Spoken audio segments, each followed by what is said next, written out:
Welcome to Friday media. IPS వ్యవహారంలో ఆంధ్రప్రదేశ్ ప్రభుత్వం తీసుకున్నటువంటి ఒక నిర్ణయం ఇప్పుడు చర్చనీయాంశంగా మారింది. అంటే గతంలో వైఎస్ఆర్సీపీ పార్టీకి వైఎస్ఆర్సీపీ ప్రభుత్వానికి అనుకూలంగా వ్యవహరించినటువంటి 16 మంది ఐపీఎస్ అధికారులని వీఆర్లో ఉంచుతూ ప్రభుత్వం ఒక నిర్ణయం తీసుకుంది. దీని మీద ఏంటంటే రిటైర్డ్ ఐపీఎస్ ఆఫీసర్లు, తర్వాత రిటైర్డ్ ఐఏఎస్ అధికారులు కొంతమంది దీని మీద స్పందించడం, ఇది ప్రభుత్వం తీసుకున్న ఈ నిర్ణయం మంచి నిర్ణయం కాదని, ఇట్లా చేయడం అనేది కక్ష సాధింపు ద్వారా అవుతుందని చెప్పి వాళ్ళు కొంత బయటకు వచ్చి మాట్లాడటం మనం గత 2 రోజుల నుంచి చూస్తున్నాం.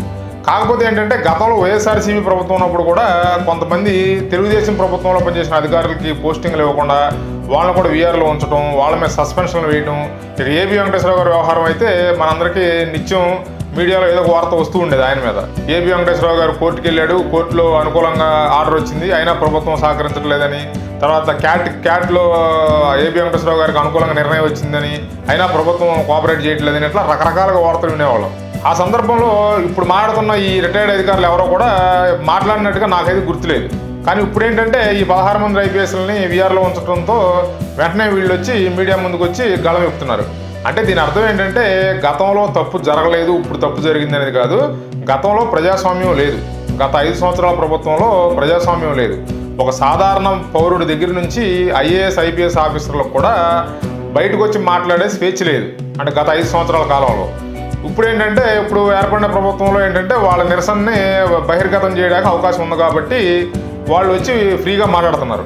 గత 5 సంవత్సరాల కాలంలో మాట్లాడితే వాళ్ళ మీద దాడులు, వాళ్ళ మీద కేసులు, రకరకాల అట్రాసిటీస్ అన్నీ చేసేవాళ్ళు కాబట్టి గత 5 సంవత్సరాల్లో వాళ్ళు ఎవరో మాట్లాడలేకపోయారు. ఇక్కడ మనం చూడవలసింది ఏంటంటే వీళ్ళు గతంలో ఏమైపోయారు, గత 5 సంవత్సరాలు వీళ్ళు ఎందుకు మాట్లాడలేదు, ఇప్పుడే ఎందుకు మాట్లాడుతున్నారు అని మనం ఆ యాంగిల్లో చూడకుండా దీన్ని చూడాల్సిన యాంగిల్ ఏంటంటే గతం 5 సంవత్సరాల్లో ప్రజాస్వామ్యం లేదు, ఐఏఎస్లు ఐపీఎస్లు కూడా బయటకు వచ్చి మాట్లాడాలంటే ఇది పోసుకునే వాళ్ళ పరిస్థితి అని చెప్పి మనకు ఇప్పుడు అర్థం చేసుకోవాలి మనం. ఇప్పుడు ఏంటంటే ఇప్పుడున్న ప్రభుత్వం ప్రజాస్వామ్య ప్రభుత్వం కాబట్టి ఎవరైనా సాధారణ పౌరుడి నుంచి అత్యున్నత అధికారుల వరకు ఎవరైనా వాళ్ళ నిరసన తెలియజేసే అవకాశం ఉంది కాబట్టి వాళ్ళు వచ్చి మాట్లాడుతున్నారు. గత 5 సంవత్సరాల కాలంలో వీళ్ళు ఎందుకు స్పందించలేదు అని చెప్పి కొంతమంది అనలిస్టులు మాట్లాడుతున్నారు యూట్యూబ్ ఛానల్స్లో.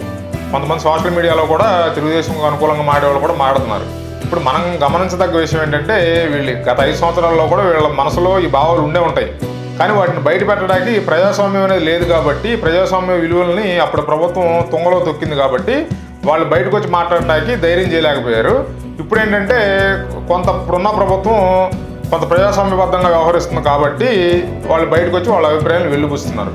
మనం దీన్ని ఈ యాంగిల్లో చూస్తే బాగుంటుందనేది నా అభిప్రాయం. Thanks for watching. Please like, share and subscribe Friday media.